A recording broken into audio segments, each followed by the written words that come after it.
안녕하세요. 11월 17일 금요일 한동에서 만난 시간입니다. 오늘 함께 볼 본문은 마가복음 6장 30절에서 44절 말씀입니다.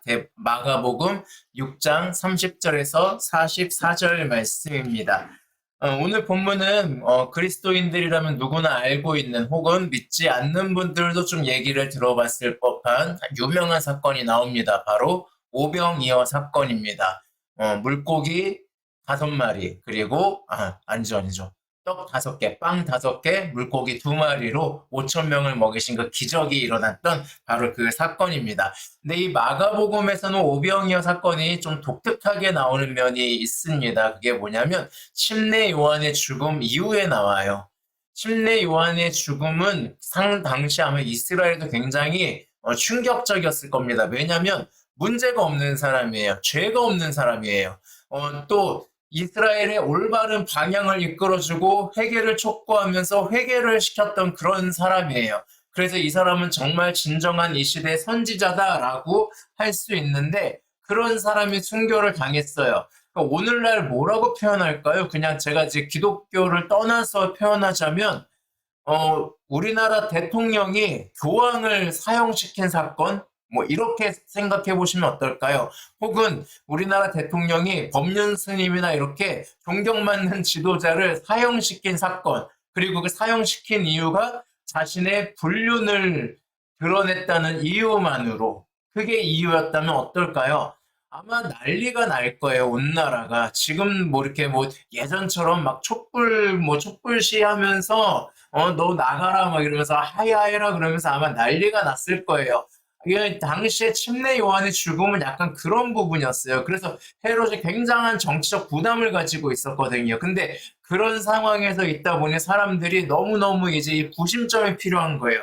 근데 지금 누가 나타나요? 예수님이 나타나신 거예요. 예수님이 여기에 나타나세요. 그리고 수많은 사람들이 있어요. 그리고 나서 이 사람들에게 가르침을 이 사람들이 야, 이거 침례요한보다 더 멋진 가르침이야. 야, 이분이면 따를 만해. 이분과 함께 해야 돼. 라는 마음들이 들어가는 거예요. 근데 그때 이제 이들이 배고프니까 예수님이 밥을 먹이시려고 이제 이렇게 하시는데 뭐라고 이야기하면 39절에 제자들에게 명하사 그 모든 사람으로 때를 지어 푸른 잔디 위에 앉게 하시니 때로 100명씩 또는 50명씩 앉은지라 라고 이야기하고 있습니다. 이게 우리에게 단순하게 나오는 건데요. 39절에서 제자들 명하사 할 때 이 명하다, 이 명령하다는 뜻은 군 사령관이 병사들에게 명할 때 쓰는 말이에요. 우리는 그냥 명령하다라고 할 수 있지만 이 당시에 헬라어는 이게 쓰는 용법이 다 다르거든요. 한자처럼. 그래서 그럴 때는 군 사령관이 병사들에게 명령할 때 하는 그 명령이에요. 그러니까 지금 예수님을 군 사령관처럼 표현하고 있어요. 그리고 나서 뭐라고 하느냐? 때로 100명씩 50명씩 앉게 하래요. 이 100명과 50명은 이 당시에 로마의 군사단이었어요. 그러니까 예수님이 군사령관으로서 이야기하니까 제자들이 어떻게 해요? 100명씩 50명씩 편제를 하고 있잖아요. 그러니까 이게 군사 도열 장면이 돼버린 거예요. 그럼 이제 이 긴장감은 굉장해지는 겁니다. 그리고 난 다음에 밥을 배부르게 이제 빵하고 먹었는데 지금 먹은 사람들이 몇 명이에요? 5천 명. 그것도 누구만? 남자만.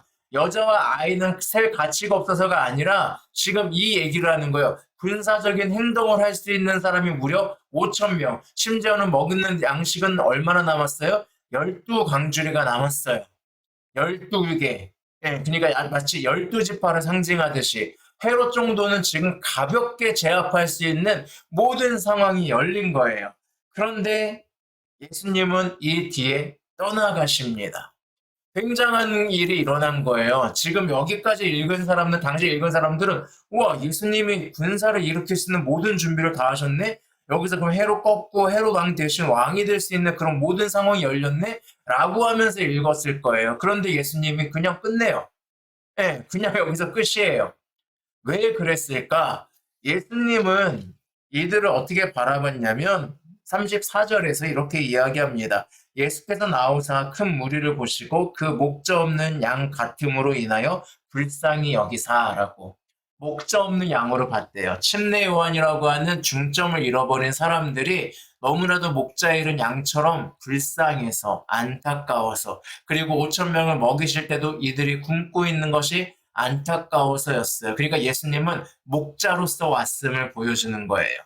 군사령관의 명령의 단어를 썼지만 예수님은 군사령관으로 오신 것이 아니라 목자로서 오셨다는 거예요. 그리고 이 당시 이스라엘에 있어서 길 잃은 양은요, 극도의 불안 증세를 보이기 때문에 움직이지는 못한대요. 주인이 와도 움직이지 못한대요. 그래서 목자는 그 양을 자신의 양 어깨에 메고 업고 데려온다라고 이야기합니다. 그러니까 예수님 오늘 그 목자가 되어 주셨다라고 이야기하고 있는 거예요. 누구를 보면서? 길을 잃어버린 사람들을 바라보면서, 방향을 잃어버린 사람들을 바라보면서. 여러분, 오늘날 우리가 살고 있는 곳에서도 길을 잃은 사람들이 있습니다. 여러 가지 어려움들을 겪고 있기도 하고, 자기가 생각한 대로 일이 되지도 않기도 하고, 또 나라에 돌아가는 상황들도 내가 원하는 대로 되지 않는 것 같고, 그래서 내가 앞으로 어떻게 살아야 되지라고 하는 그런 길을 잃은 듯한 사람들이 우리 주변에는 얼마든지 있습니다. 우리가 그런 사람들에게 예수님이 하셨던 것처럼 우리도 그들의 목자가 되어줬으면 좋겠습니다. 그들을 긍휼히 여겨주시고 불쌍히 여겨주시고 그들의 잃은 길에 예수 그리스도의 말씀으로 다시 한번 길을 찾을 수 있도록 하여 주시고, 또 그들을 향한 긍휼한 마음을 통하여서 그들에게 밥 한 끼, 차 한 잔 사주면서 정말 그들이 따뜻함을 느낄 수 있는, 그래서 우리 교회된 여러분들이, 교회된 우리가 길을 잃은 사람들이 마음 놓고 쉴 수 있는 푸른 초장이 되어주는 것은 어떨까라는 그런 마음이 듭니다. 오늘 이 5천 명을 먹이신 이 오병이어 사건을 보면서 저는 시편 23편이 생각났습니다. 그 푸른 초장 가운데 길을 잃은 5천 명의 사람들이 50명, 100명 마치 출애굽기 때처럼 50부장, 100부장이 이렇게 목자가 되어서 이스라엘 백성들을 이끌었던 것처럼 그렇게 이끌어 가시는 예수 그리스도의 모습을 바라보면서 나도 오늘 하루 누군가의 길을 잃고 있는 사람들이 있다면 그들에게 길이 되어줄 수 있는, 예수님을 소개해 줄 수 있는 그런 하루를 만들어야겠다라는 생각을 하게 됩니다. 여러분, 오늘 하루 그런 하루가 되시면 좋겠습니다. 길을 잃은 것 같은 사람들, 마음이 어려운 사람들을 위해서 오늘 하루 따뜻한 대접도 하시고 그렇게 살아갔으면 좋겠습니다. 네, 오늘 하루도 행복하시길 바라고요. 한 주 동안 큐티 하시느라 수고 많으셨습니다. 다음 주 월요일 날 우리 또 만나도록 하겠습니다. 오늘 하루도 행복하세요. 샬롬.